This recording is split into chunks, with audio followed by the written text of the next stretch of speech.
Neat Nation, welcome back to the Drew P. Whiskey Show, where tonight I'm bringing it back lo-fi just so I can get a video out. Like, I want to deliver the weekly content to Nation.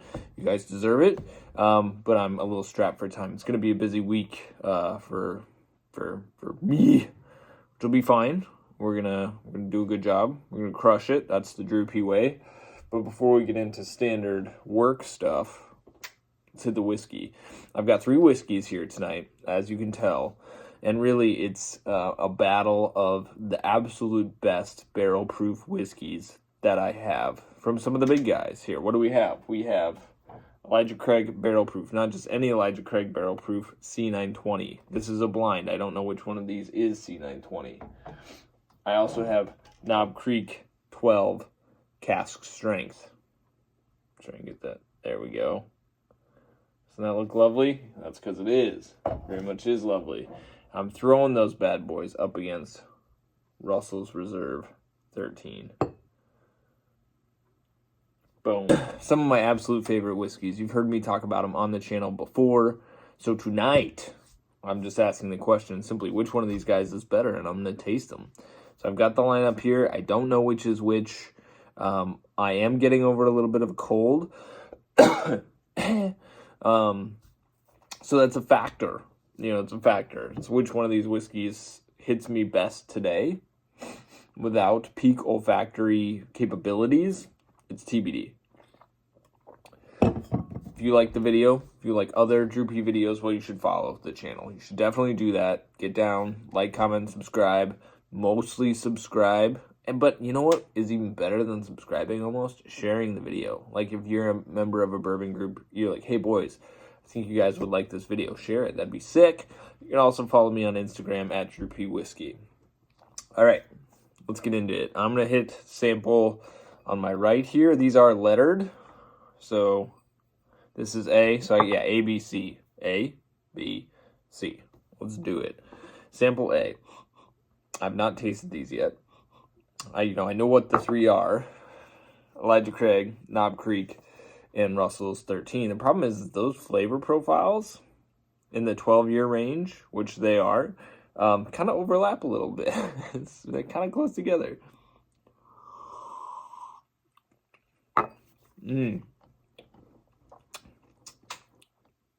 It's like creamy, nutty, caramel. A little saltwater taffy, plenty oaky, which all these are going to be plenty oaky. My nose, like I said, isn't working, so smell-wise, it's a little tough. Tactile is going to rank pretty heavily in this tasting for sure. This one's a really nice ease in, though. Not crazy hot. Leads me to think maybe it's at Russell's, because I think that's the lowest proof. Yeah, that is the lowest proof. That one's 114.8. The knob is 120.5, and C920 is a hitter at 132.8. Let's hit it again. Super accessible. A little grape soda, muddled bourbon cherries, sweet and fruity, killer viscosity, a little nutmeggy. A little black peppery on the finish. But what stays with me is this sweet fruit. So A is just crushing it right now. Big A guy.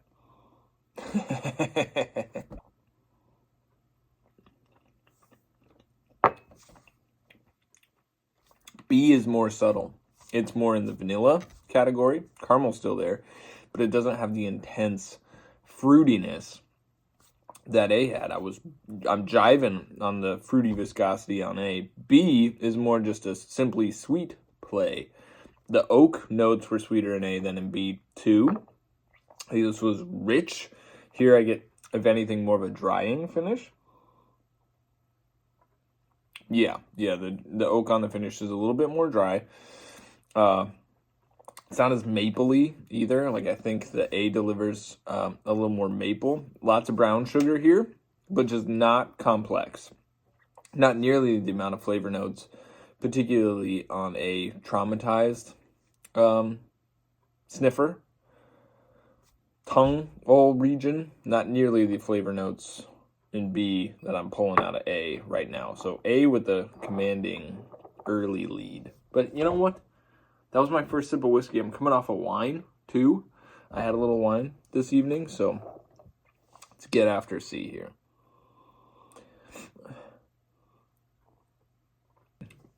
C is also a little grape soda-y. I gotta cleanse. If you're not drinking water when you're tasting whiskey, I don't know. I don't know how you do it. Like, I've watched a lot of people. A lot of people taste a lot of whiskey. I see, a syndrome, a problem that I just feel like I need to speak out to, and that's that you need to hydrate. Like, your liver needs that from you. Needs you to drink some water. Also, I think your tongue benefits too. Like, get that whiskey out, reset, and go again. Cheers.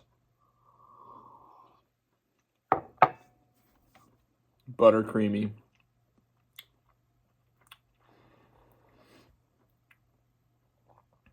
Yeah, oily, thick. None of these is particularly nutty. You know, I mentioned I get some nuts, like roasted nuts on A a little bit, but honestly, that could apply to any of these whiskeys, whereas B and C don't hit me with big nut vibes.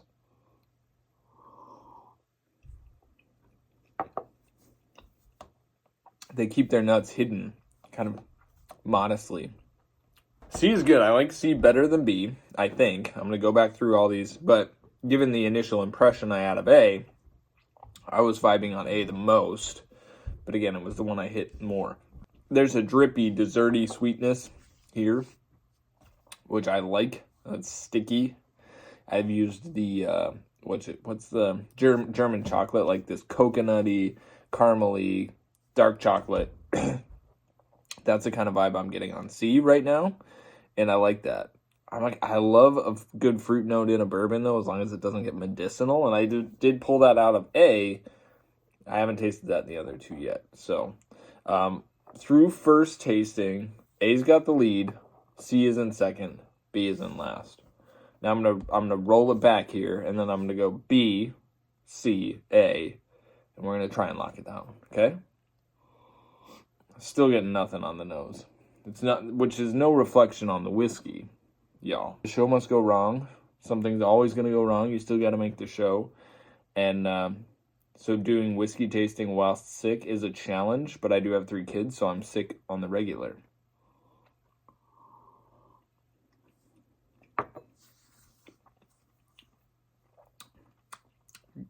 Yeah, the finish on B is by far the worst finish, but it is a big whiskey. It's also hot.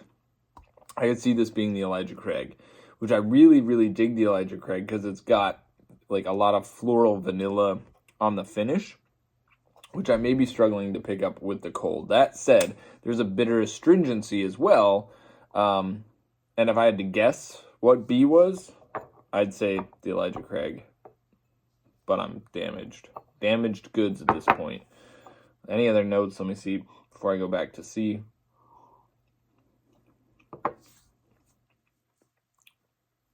Front's very promising.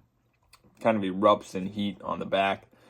Not crazy town hot. I've had a lot of craft whiskeys in the 110 proof that taste hotter than all of these. So benefits of aging is that heat, even though the proof is high, doesn't have to necessarily overwhelm your palate. Yeah, okay. So I'm willing to say that C is better than B so far. C is bringing more grape, more cherry, less bitterness on the finish, juicy. We're getting a little more fruit out of C now. We'll come back to A and see comparison wise, but I'm salivating and that's good. We don't have a dry palate. We have a palate that likes this whiskey very much indeed. Yeah, okay. So it's German chocolate cake with a little blackberry drizzle. One more cleanse, and we return to A.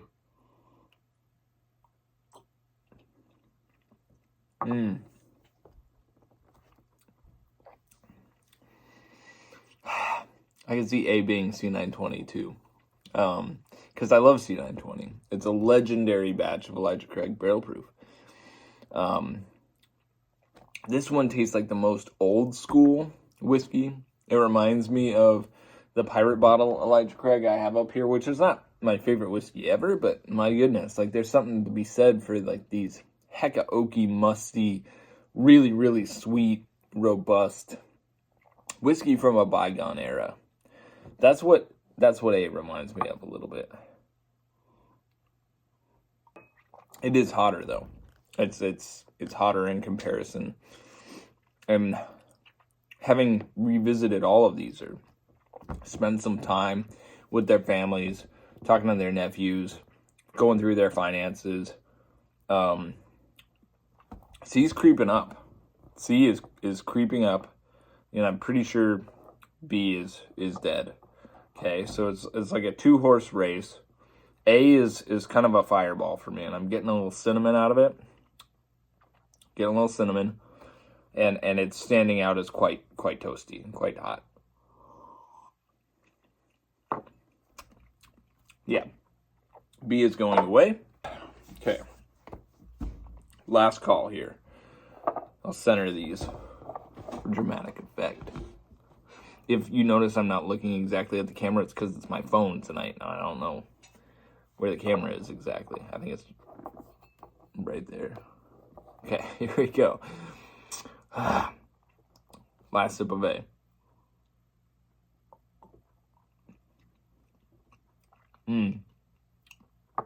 It's got wood. Unabashed, manly wood. Hecka sweet. The fruit that I got initially is a little bit more muted now. It's playing second fiddle to a massive wood party. But the wood is sweet. It's richer than B. It's not as astringent on the finish. Nice, intense, punch you in the mouth. That's A.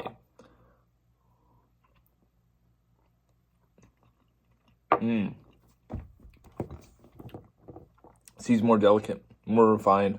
Like I said, more desserty. And I think it allows what fruit notes that are there, albeit subtle, to rise up. Like we're not getting lost in the woods. I think that's Frozen 2, Lost in the Woods. It's a good song. It slaps. Yeah. This one has my vote of affirmation. C is the winner. Y'all ready for the reveal? I'll bring B back in here. I can't reveal which one B is first. I'm just going to take a whiskey. If I had to guess, which is probably entertaining. B being a little dry, a little stringe. I'm going to put it as Knob Creek 12, I think. But we'll see. We'll see what Knob Creek 12 is here. Knob Creek 12 is B. So rock and roll. A good whiskey, but a little stringent on the finish. Okay. So Knob Creek 12 is B. Good whiskey. A solid offering from Beam. Not pure Nut City, but the oak is taken over, at least in a dry sense, on a sensitive palate. Okay. All right. Well, now we're left with the top two. I said C was the best, and I think that C is Russell's. I think that A is the Elijah Craig, given the heat that I was pulling off of it. And let's see now. My little indicator, which you cannot see. Oh, yeah, you can. A. So, Elijah Craig, Barrel Proof, again, very, very good. A hitter, but it doesn't hit hard enough. Tonight, our big winner is whiskey number C. And Russell's Reserve 13, which I'm not terribly surprised by. I mean, I know I keep coming back to this whiskey. keeps showing up on the Drew P Whiskey Show, and every time I publish a video on it, I hear from somebody who's like, yeah, it was overrated, didn't like it. I don't understand. I don't know how many batches there were. I don't know how much variability there was between batches. I don't know somebody who's liked it, who said, I loved one and then I tried another one and I didn't love it. For me, I just keep coming back to it, loving it. So I'm about, well, thankfully not a quarter of the way through the bottle yet, because I want it to last. But I keep using it in videos. I think the next time I'm going to pour it, it's going to be one of those grill nights where I just pour it, sip slowly, when I'm completely healthy and can appreciate it totally. All right, y'all. Hope you enjoyed the video, the comparison. All bow to the king. That is Russell's Reserve 13. Catch y'all maybe this week. It's a busy week, as I said. I got some travel coming up. My wife's doing some traveling this weekend. So hopefully I'll see you Thursday for live stream with Brian Bikey. If not, we'll catch you back here next week. Till then, y'all just keep it neat, okay? Bye.